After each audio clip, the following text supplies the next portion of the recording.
अस्सलामुअलैकुम जी। Welcome back to my YouTube channel. कैसे हैं आप सब? आई होप आप सब बिल्कुल ठीक ठाक होंगे, खैरियत से होंगे।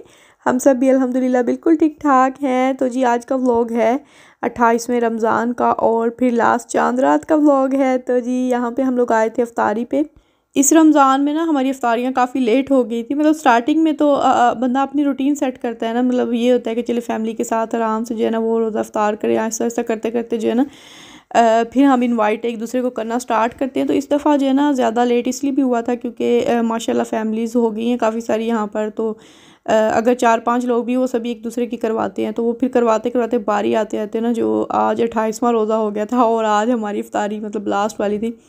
वरना नॉर्मली हम 20वें रोज़े तक 22वें 23वें तक जो है ना वो सब अफ्तारियाँ एक दूसरे की तरफ ख़त्म कर देते हैं और उसके बाद जो है फिर बाद में ज़ाहिर सी बात है ईद की तैयारियाँ वगैरह करनी होती हैं।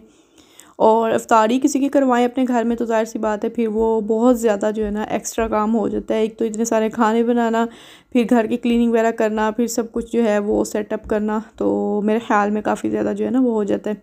तो जी माशाल्लाह एवरीथिंग जो है वो इफ्तार के टाइम से पहले ही रेडी हो गई थी। और ये देखिए कितनी सजावटें उन्होंने की हुई हैं और खाना जो है ना वो सारा ही बहुत अच्छा था। प्रेजेंटेशन बहुत अच्छी थी, मतलब नीट एंड क्लीन हर चीज़ जो है ना वो टाइम पे रेडी हो जाए ना, वही सबसे बड़ी बात होती है। तो साथ जो है वो प्रेजेंटेशन भी अच्छी थी। सलाद सलूद के उन्होंने इतने सारे डिज़ाइन वगैरह बनाए हुए थे और मम्मी साहब के कारनामे देखे। तो यहाँ पर जो है वो जेंट्स बैठे हुए, जेंट्स क्या मेरे हस्बैंड ही थे और उनके हस्बैंड थे। मतलब ये लास्ट था, पहले वो एक मतलब 2-3 फैमिलीज़ की हम इकट्ठी करवाते हैं। तो उन्होंने भी बोला था लेकिन उस दिन हमारे अपने घर जो है ना वो 2 फैमिलीज़ जो हैं वो इनवाइटेड थी तो फिर कैंसिल करना पड़ा था। तो आज जो है ना वो सिर्फ हमारी इफ्तारी थी। तो सुकून के साथ सारा जो है ना वो फिर यहाँ पे जो है बच्चों ने भी इंजॉय किया काफ़ी ज़्यादा। खाना भी मज़े का था, खाना भी सब ने इंजॉय किया। और सबसे बड़ी परेशानी जो है ना वो मुझे ये थी 28वें रोज़े को ही कि इस दफ़ा जो है ना 29 रोज़े ना हो जाएं। मैं हमेशा कहती हूँ कि 30 रोज़े होने चाहिए, लेकिन ज़ाहिर सी बात है वैसे कैलेंडर जितने भी थे ना इस दफ़ा गूगल पे थे या फिर एप्लीकेशन पे थे, वो सभी 29 रोज़े बता रहे थे यहाँ स्पेन में। तो उस हिसाब से ना मतलब मेरा माइंड वैसे सेट था कि 29 होंगे, लेकिन सब लोग कह रहे थे नहीं 30 होंगे 30 होंगे। दुआ तो मैं भी बहुत ज़्यादा कर रही थी कि जो है ना 30 रोज़े होने चाहिए ताकि सुकून से जो है ना, यार मुझे सबसे ज़्यादा प्रॉब्लम होती है खीर बनाने। मैंने हर साल मतलब बनानी भी खीर होती है और खीर जो है ना अगर टाइम पे बन जाए ना तो वो सबसे बड़ा काम होता है। तो जब चाँद नज़र आ जाए अगर 29वें रोज़े का, तो उस वक़्त आपने खीर स्टार्ट करनी होती है, साथ आपने इफ्तारी जो है वो रेडी करनी होती है, साथ मेहंदी शहंदी के काम करने होते हैं। तो काफ़ी ज़्यादा जो है ना वो डिफ़िकल्ट हो जाता है अकेले बंदे के लिए। तो ख़ैर यहाँ पे मैं चावल अभी जो है ना वो भिगोने लगी थी। मैंने ये एक बड़े साइज़ का ग्लास जो है ना वो लिया था, एक भर के और एक जो है ना आधे से थोड़ा सा कम। तो ये मैंने भिगो दिए थे चावल थोड़ी देर के लिए और फिर जो है ना मैंने इसको बड़े से देगचे में रख दिया था क्योंकि मैंने 9-10 लीटर का जो है ना वो बनानी थी खीर। और साथ में ये मैंने समोसे 2-3 बचे हुए थे, 2-3 रोल थे, ये भी मैंने निकाले। और सारा खाना जो है ना आज मैं लेफ़्ट ओवर यूज़ करूँगी। और ये जी यहाँ पे फ्रूट चाट मैंने रेडी कर ली थी। बाकी जो है ना वो बिरयानी भी पड़ी हुई थी और उसके अलावा सालन भी पड़ा हुआ था जो कि बाद में भी किसी ने नहीं खाया था। तो बस मुझे यही था कि आज जो है ना एक तो फ्रिज क्लीन हो जाएगा, ज़ाहिर सी बात है जो भी चीज़ें पड़ी हुई हैं ना वो ही खाएंगे और साथ जो है ना वो फिर खीर की टेंशन।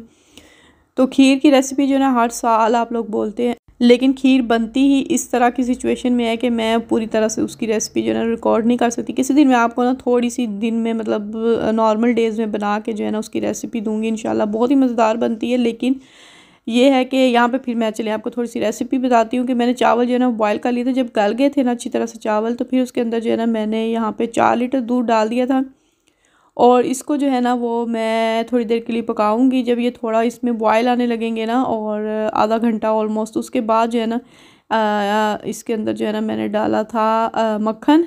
मक्खन तो मैंने थोड़ी देर बाद ही डाल दिया था। बॉयल आने के बाद मैंने इसमें फिर 4 लीटर दूध जो है ना वो ऐड किया था। तो यहाँ पे मैं जो बटर होता है वो डाल रही हूँ, जो क्यूब्स में होता है वो तकरीबन मैंने ये 150 ग्राम जो है ना इसके अंदर डाला है। और इसकी वजह ये है कि खीर जो है ना आपकी देगचे के साथ लगेगी नहीं। आपको पता है खीर अगर ज़्यादा मिकदार में आप बनाते हैं ना तो वो बहुत ज़्यादा दूध की वजह से नीचे से और चावलों की वजह से लगना स्टार्ट हो जाती है। और थोड़ी सी भी लग जाए ना तो उसकी पूरी जो होती है ना वो स्मेल जलने की वो पूरी खीर में आ जाती है, या फिर उसके वो जो ब्राउन ब्राउन से होते हैं वो आ जाते हैं। तो खैर यहाँ पर इफ्तारी की भी तैयारी हो रही है साथ, और एक पिज़्ज़ा भी पड़ा हुआ था।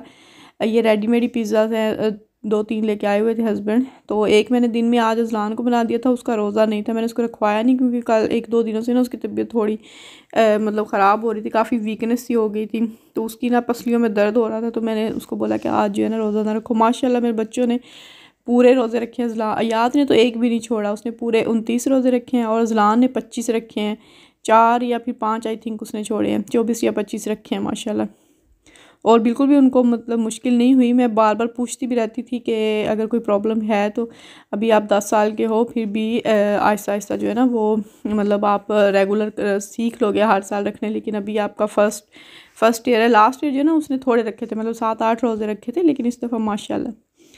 तो खैर खीर बन रही थी, साथ साथ मैंने फ्लेम जो है वो बिल्कुल लो पे करके मैंने इनको मेहंदी लगाना स्टार्ट की, क्योंकि इन्होंने बहुत ज़्यादा शोर डाला हुआ था कि मेहंदी लगा दो, मेहंदी लगा दो। क्योंकि मैंने इनको प्रॉमिस किया हुआ था कि मैं आप लोगों को मेहंदी, अगर 29 रोज़े हुए, अगर सुबह रोज़ा हुआ तब भी मैं आपको मेहंदी आज लगा दूँगी ताकि काम ख़त्म हो जाए।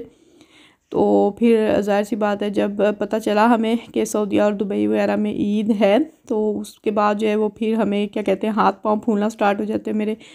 तो खैर मेहंदी लगा दी थी मैंने बच्चों को, और याद को एक ही हाथ पे लगाई थी जिस पे वो काफ़ी नाराज़ भी थी। लेकिन मैंने खीर बनानी थी इफ्तारी के बाद जो है ना वो, फिर आपको पता है वैसे भी बंदे को बहुत ज़्यादा थकावट होना स्टार्ट हो जाती है। तो जो मैंने इसको फिर ये जो है हिलाना स्टार्ट किया, बाजू मेरे जो है ना वो शल हो चुके थे, लेकिन खीर ने जो है ना वो नाम नहीं लिया गाढ़ा होने का।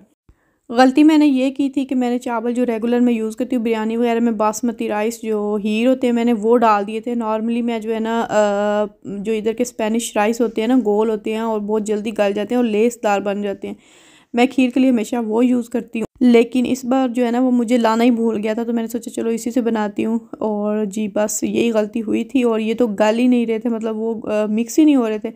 और जब ये बिल्कुल भी इनको असर नहीं हो रहा था ना खीर को, इसको, तो फिर मैंने क्या किया, मैंने फिर से 1 कप छोटा जो होता है ना वो चावलों को लिया, उनको बॉयल किया, फिर उनको ग्राइंडर किया, और फिर मैंने इसके अंदर जो है ना वो डाल के तो तकरीबन 1 घंटा फिर मैंने इसको पकाया। और इस वक्त मेरी हालत वो थी कि मुझे इतनी शदीद नींद आई थी, क्योंकि आज सहरी से मैं सोई नहीं थी, मतलब सहरी करने के बाद पूरा दिन इसी तरह गुजर गया था। और जी अभी मुझे इतने नींद के झोंके आ रहे थे, मुझे लग रहा था अभी मैं देगची के अंदर गिर जाऊँगी। फिर क्या, जैसे ही खीर गाढ़ी हुई मैंने उसको जो है ना वो फौरी तौर पे जो है वो चूल्हा बंद किया और उसको ढक के, मुड़ के मैंने नहीं देखा, मैंने वहाँ पे लाइट्स ऑफ की किचन की, और फौरी तौर पे सीधी अपने बेड पे जाके अपनी आंखें जो है ना वो दुपट्टे से बांधी और मैं फिर सो गई। और सुबह जो अलार्म था उस पे जाके मेरी आंख खुली सुबह सुबह। तो फिर मैंने इनको ईद के लिए तैयार करवाया, दोनों को, अजलान को और उसके पापा को, और वो नमाज़ पढ़ने के उसके बाद मैंने खीर जो है ना ये इस तरह से मतलब निकाली है। और खीर जो है ना वो शुक्र है कि बहुत अच्छी बन गई थी, मतलब वैसी तो नहीं थी जैसे ये हमेशा से बनती है, लेकिन फिर भी बहुत अच्छी थी। उसको मैंने बस नॉर्मल ही गार्निश किया है। और जी ये जो 5 बॉक्सेस हैं, 2 बॉल और 3 बॉक्सेस, ये जाएंगे फ्रेंड्स की तरफ, और एक जो बड़े वाला बॉल है वो हम घर पे रखेंगे। और ये देखें देख एक ज़रा सी भी खीर जो है ना वो नीचे से लगी नहीं थी, और कुछ बटर का भी कमाल था, और कुछ बाकी जो है मैंने खीर को छोड़ा नहीं था, बस उसको हिलाते रहना है। बटर पे सिर्फ आपने यकीन नहीं रखना है, क्योंकि खीर थोड़ी सी भी देर के लिए आपने छोड़ी ना अकेली तो सब काम ख़राब। तो जी ये था आज का व्लॉग। आई होप आप लोगों को अच्छा लगा होगा। वीडियो अच्छी लगी तो लाइक ज़रूर कीजिएगा। मिलते हैं इंशाल्लाह सुबह ईद के व्लॉग में, तब तक के लिए मुझे दीजिए इजाज़त। अपना बहुत सा ख्याल रखिएगा, दुआओं में याद रखिएगा। अल्लाह हाफिज़।